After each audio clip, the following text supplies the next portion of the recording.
चलिए उस कहानी से शुरू करते हैं जो हम सबने सुनी है। साल था 1972, मिशन था अपोलो 17 और इंसान आखिरी बार चांद पर चहलकदमी कर रहा था। उसके बाद बस सब कुछ रुक गया। अपोलो प्रोग्राम खत्म हो गया। ऐसा लगा जैसे इंसानियत ने इतिहास की सबसे बड़ी छलांग लगाई और फिर अचानक घर आकर बैठ गई। चांद हमारी पहुंच में था और फिर अचानक बहुत दूर हो गया। लेकिन क्या हो अगर ये पूरी कहानी ना हो? क्या हो अगर एक और आखिरी मिशन हुआ हो? एक ऐसा मिशन जिसे जानबूझकर दुनिया की नजरों से छिपाया गया हो, एक गुप्त मिशन जिसका नाम था अपोलो 20। आज हम इसी दिलचस्प, रहस्यमयी और विवादास्पद कहानी की परतों को खोलने वाले हैं। बिल्कुल, आज हम एक ऐसी कहानी की गहराई में उतर रहे हैं जो इंटरनेट पर लगभग 2 दशकों से घूम रही है और आज भी लोगों को आकर्षित करती है। इसकी शुरुआत हुई थी 2007 में, जब YouTube अपने शुरुआती दौर में था। विलियम रटलिज नाम के एक शख्स ने कुछ वीडियोस ऑनलाइन पोस्ट किए। उसका दावा था कि वो एक पूर्व अमेरिकी अंतरिक्ष यात्री है और अपोलो 20 मिशन का कमांडर था। आज हम यही समझने की कोशिश करेंगे कि इस कहानी में दावे क्या हैं, इन दावों के पीछे सबूत क्या दिए गए और जब उन सबूतों को बारीकी से परखा गया तो हकीकत क्या निकली। और रटलिज के दावे को छोटे मोटे नहीं थे, वो तो एकदम हैरान कर देने वाले थे। पहला दावा, अपोलो 20 मिशन असल में हुआ था 1976 में। दूसरा, इसे फ्लोरिडा के केनेडी स्पेस सेंटर से लॉन्च नहीं किया गया, जहां से सारे अपोलो मिशंस लॉन्च हुए थे। इसे कैलिफोर्निया के एक मिलिट्री बेस वैंडनबर्ग एयरफोर्स बेस से, मतलब गुप्त रूप से लॉन्च किया गया था। और तीसरा दावा, जो उस दौर के हिसाब से लगभग नामुमकिन लगता है, वो ये था कि ये सिर्फ एक अमेरिकी मिशन नहीं था। ये शीत युद्ध के चरम पर अमेरिका और सोवियत संघ का एक जॉइंट मिशन था। सोचिए, 2 दुश्मन देश जो एक दूसरे पर परमाणु हमला करने को तैयार बैठे थे, वो मिलकर चांद पर एक सीक्रेट मिशन कर रहे थे।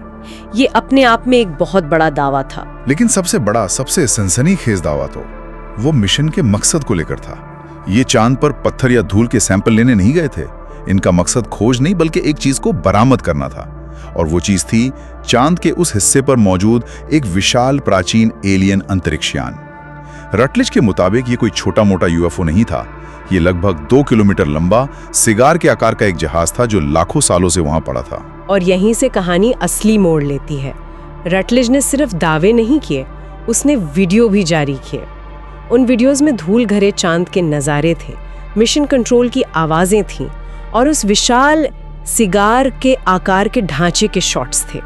लेकिन जिस वीडियो ने इंटरनेट पर तहलका मचा दिया, वो उस यान के अंदर का था।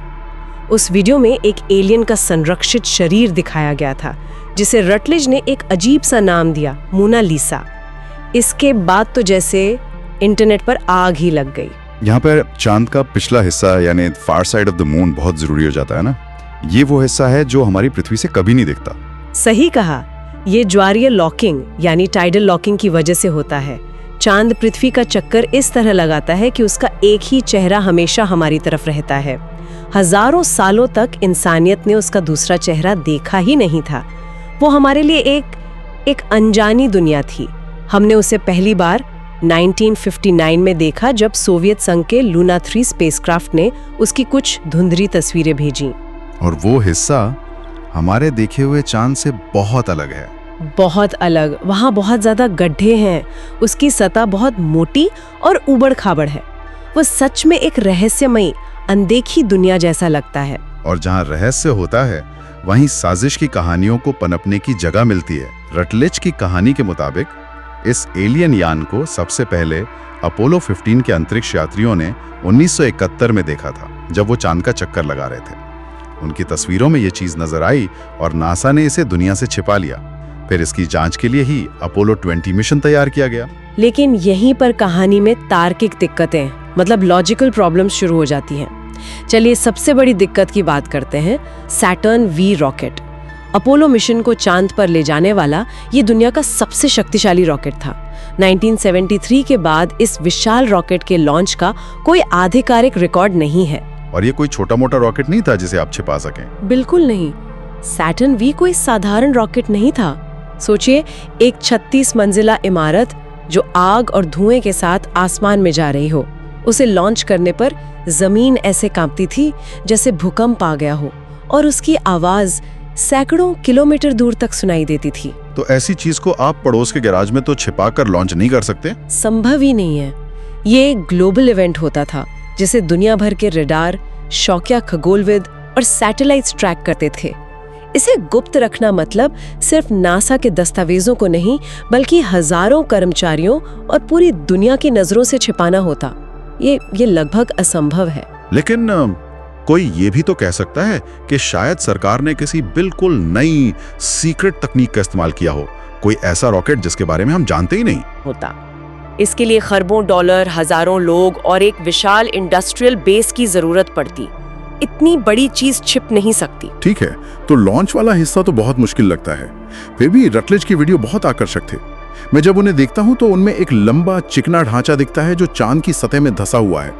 एक ऐसी दुनिया में सीधी रेखाएं जहां सब कुछ उल्का पिंडों के टकराने से बने गोल गड्ढों से भरा है, बहुत अप्राकृतिक लगती हैं।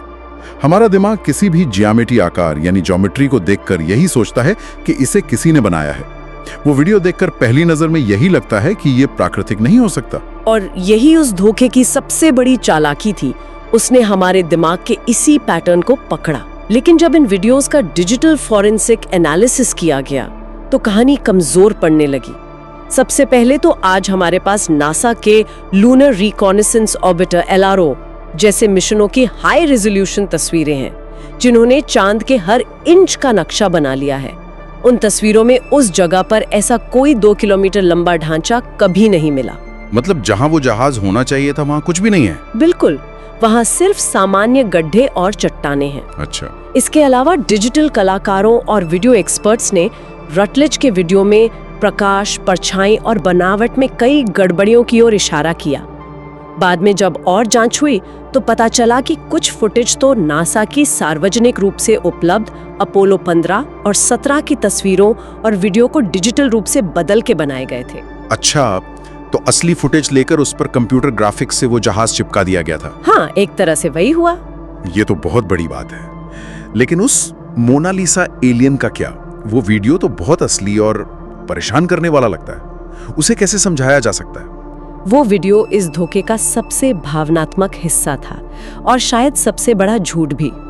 जब विशेषज्ञों ने उसे जांचा तो कई सवाल उठे। पहली बात, उस एलियन शरीर की बनावट अजीब तरह से इंसानों जैसी थी। 2 आंखें, एक नाक, एक मुंह, लगभग इंसानी अनुपात में। विकास के सिद्धांत के हिसाब से किसी दूसरे ग्रह के जीव का हूबहू हमारे जैसा दिखना ये लगभग नामुमकिन है।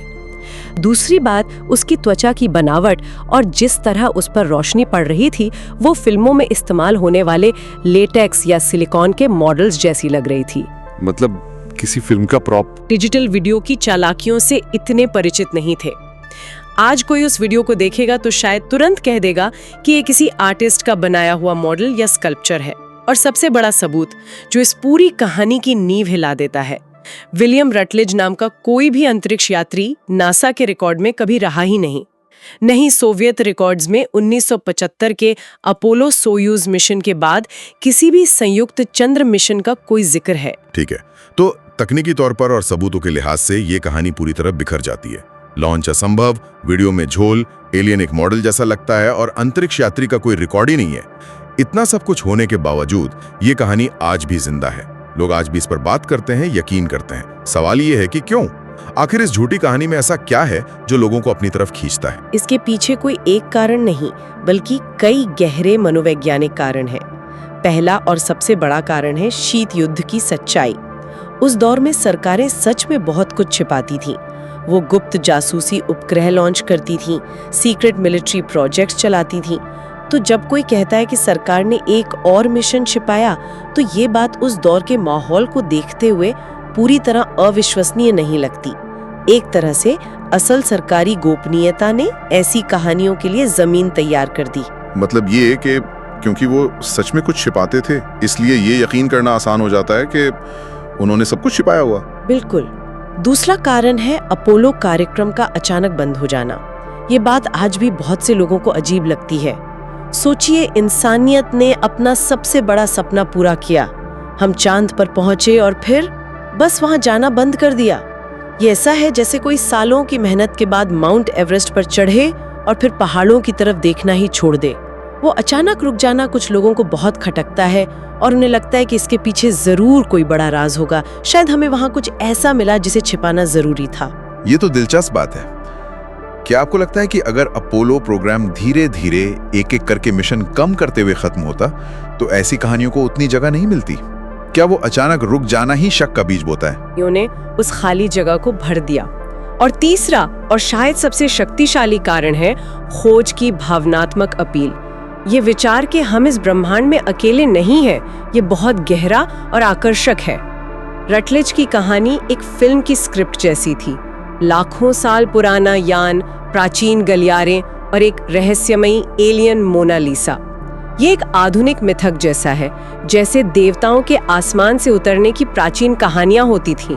बस यहाँ देवता अंतरिक्ष यात्री हैं और आसमान चांद का पिछला अंधेरा हिस्सा है।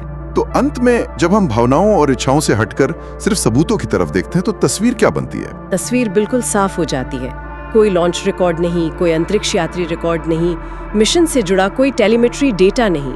और अब सिर्फ नासा या रूस की बात नहीं है। पिछले कुछ दशकों में चीन, भारत, जापान और यूरोपीय अंतरिक्ष एजेंसी जैसी कई स्वतंत्र एजेंसियों ने चांद का बहुत विस्तृत नक्शा बनाया है। भारत के चंद्रयान मिशन ने चांद के ध्रुवों का नक्शा बनाया। चीन का चांगे 4 तो चांद के पिछले हिस्से पर उतरा भी है। किसी को भी वहां 2 किलोमीटर लंबा यान नहीं मिला। अगर इतनी बड़ी चीज वहां होती तो इतने सारे देशों की नजरों से बच नहीं पाती। तो निष्कर्ष ये है कि अपोलो 20 लगभग निश्चित रूप से एक धोखा है, एक बहुत ही चतुराई से बनाया गया धोखा जो YouTube के शुरुआती दिनों में वायरल हुआ। इसे बनाने वाले ने असली नासा फुटेज, शीत युद्ध की यादों और हमारी कल्पना और रहस्य की चाहत का बहुत चालाकी से इस्तेमाल किया। अपोलो 20 की कहानी इसलिए इतनी सफल हुई क्योंकि इसने एक ऐसी कहानी सुनाई जो हकीकत से बड़ी महसूस होती थी। एक गुप्त मिशन, एक प्रतिबंधित खोज और चांद की धूल में चुपचाप पड़ा एक एलियन जहाज। ये उन सवालों के जवाब देने का दावा करती है जो हम सब कभी कभी रात में आसमान की ओर देखते हैं। क्या हम अकेले हैं? बिल्कुल। शायद अपोलो 20 की असली विरासत एलियंस का सबूत नहीं है, बल्कि इस बात का सबूत है कि इंसान डेटा, साइंस और हाई रेजोल्यूशन मैपिंग के इस युग में भी आसमान में रहस्य की तलाश करता है। वो चाहता है कि कुछ अनजाना हो, कुछ अनदेखा हो।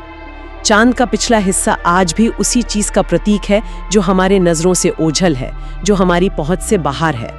एक आखिरी विचार, जैसे जैसे नए मिशन जैसे नासा का आर्टेमिस प्रोग्राम इंसानों को वापस चांद पर ले जाने की तैयारी कर रहे हैं और रोबोटिक मिशन उसकी सतह का और भी ज्यादा विस्तृत नक्शा तैयार कर रहे हैं, अपोलो 20 जैसी कहानियों के लिए ये मनोवैज्ञानिक जगह का क्या होगा? क्या ज्यादा डेटा और ज्यादा साफ तस्वीरें हमारी कल्पना को खत्म कर देती हैं, या यह उसे छिपने के लिए और भी दूर की और भी रहस्यमयी नई जगह खोजने के लिए मजबूर करता है? शायद मंगल ग्रह की गुफाओं में या बृहस्पति के चंद्रमाओं के बर्फीले समुद्रों में।